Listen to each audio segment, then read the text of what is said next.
Je venais de m'installer en région parisienne pour le travail. J'ai commencé à avoir une vie amoureuse et sexuelle un peu plus épanouie. J'ai assumé du polyamour et c'est à ce moment-là que j'ai rencontré euh, mes amoureux. Et un mois après mon installation, je suis tombée enceinte. Donc je m'en suis rendu compte que 2 semaines après, quand mes règles ne venaient pas. Euh, j'ai tout de suite prévenu les pères potentiels.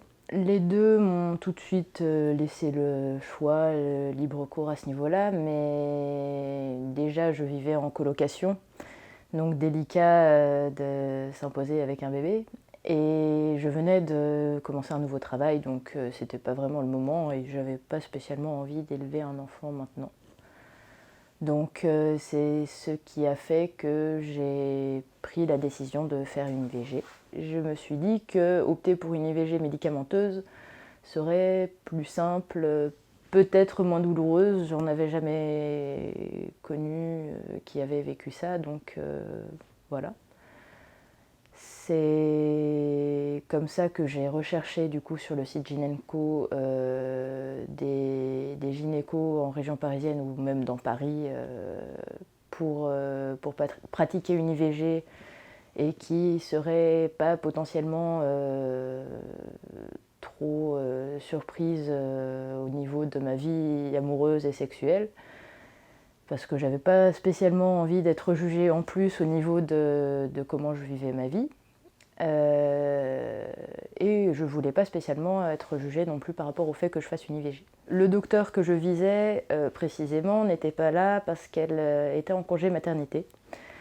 Donc du coup j'ai fait connaissance de sa remplaçante à qui j'ai expliqué ma situation, qui a à peine sourcillé quand j'ai dit qu'il y avait plusieurs pères potentiels. Donc ça a été un bon point en tout cas parce que j'étais suffisamment stressée de base. Donc ça s'est passé en 2 rendez-vous. Un premier pour expliquer ma situation, un deuxième pour faire une échographie de datation pour confirmer le fait que la grossesse ne soit pas trop avancée pour pouvoir pratiquer l'IVG médicamenteuse à la maison. L'un de mes chéris pouvait être présent avec moi le jour en question. J'avais aussi prévenu du coup mon employeur que j'avais une grossesse surprise et que c'était pas prévu de garder l'enfant et que du coup il faudrait me laisser euh, du temps pour avoir des rendez-vous médicaux et pratiquer mon IVG. J'ai donc eu ces 2 rendez-vous, un troisième ensuite pour prendre le premier médicament qui stoppait l'hormone de grossesse, qui pouvait potentiellement provoquer déjà l'éjection du fœtus, mais qui a pas ça comme but, on va dire. Et 48 heures après, je devais prendre un deuxième médicament qui devait provoquer les contractions qui évacueraient la poche de cellules.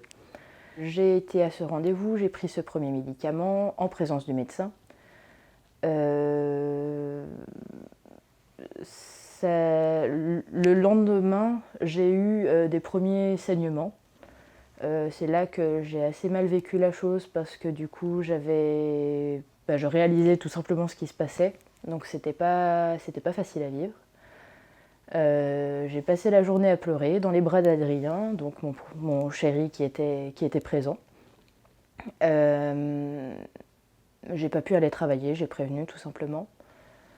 Le lendemain, donc, je devais prendre le deuxième médicament à une heure précise, ce que j'ai fait. Donc j'étais rentrée chez moi entre-temps, j'étais posée en terrain connu et j'ai pris le médicament et assez rapidement j'ai eu les premières contractions et c'était extrêmement douloureux. Mais vraiment, C'était très très rapproché, comme des règles, mais en beaucoup beaucoup plus intense. Ayant déjà des règles douloureuses, c'était assez difficile à vivre. Pas mal de pertes de sang, donc on a toute une feuille qui nous explique ce qu'il faut faire en cas de grosse hémorragie, ce qu'il dose en disant si vous utilisez plus de 2 serviettes type maternité en je ne sais plus combien d'heures, vous pouvez aller consulter aux urgences, mais pas nécessairement avant. Donc perte de sang, grosse douleur, même pas le temps ni l'envie de pleurer parce que focalisé sur mon corps qui est en douleur et très très rapidement je prends donc des antalgiques que j'avais déjà pris aussi avant en préventif, mais du coup il m'avait donné aussi quelque chose de plus fort si jamais ça suffisait pas, donc de la codéine. Ça a un petit peu atténué la douleur, mais ça restait quand même très très présent. J'ai pas pu vraiment me reposer du coup, étant donné que, on va dire, toutes les 2 minutes, c'était très douloureux, donc c'était assez éprouvant, vraiment. J'ai eu un autre rendez-vous pour vérifier que le fœtus était parti. Je ne sais plus exactement combien de temps après ça s'est passé, à peu près 2 semaines après, ou une semaine, je ne sais plus exactement. Et donc, en effet, c'était tout bien parti, il n'y avait aucun souci à ce niveau-là. Après,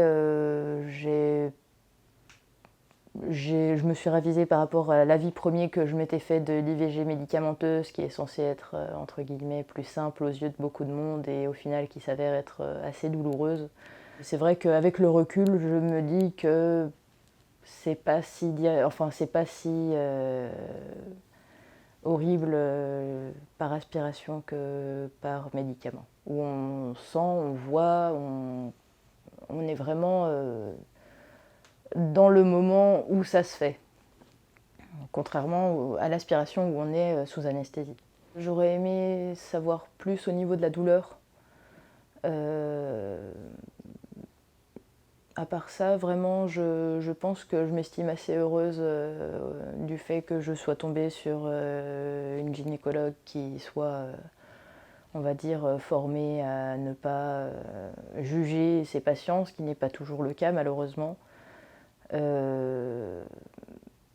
Non, vraiment, je m'estime quand même relativement heureuse que ça se soit bien passé et d'avoir eu la présence de mon copain, d'avoir eu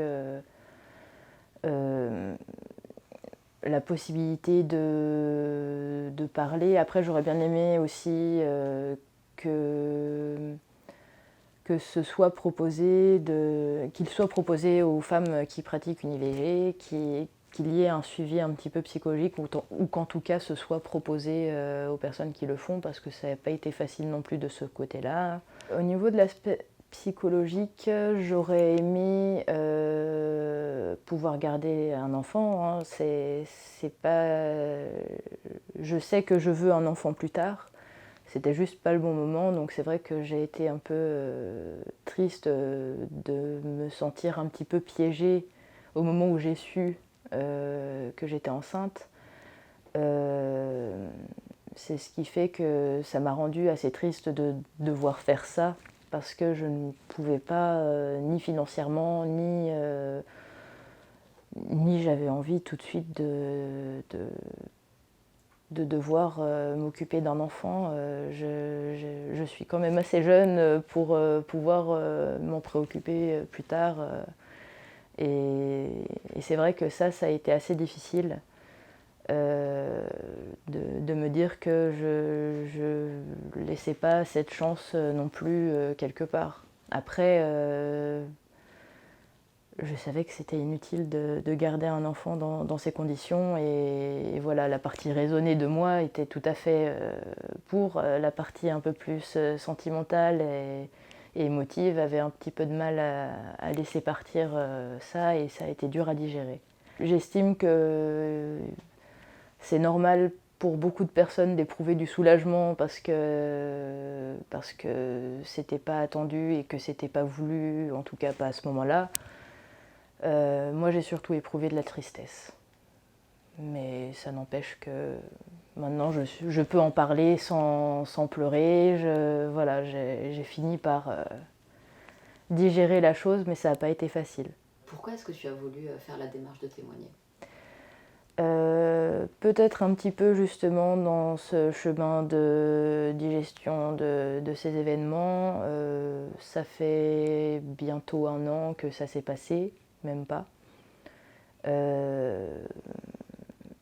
J'estime que maintenant j'ai suffisamment de recul vis-à-vis de ça, et j'estime aussi que beaucoup de femmes devraient être au courant du fait que c'est pas si facile que ça de prendre juste un petit médicament et ça part.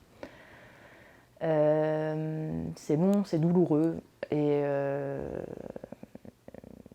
c'est vrai que ça c'est quelque chose sur lequel on n'est pas vraiment tant informé que ça, sur comment ça se déroule, sur la potentielle douleur, sur la difficulté parfois psychologique de certaines femmes, dont moi. Et du coup, j'estime que si ça peut aider, ça m'aide aussi. Donc voilà.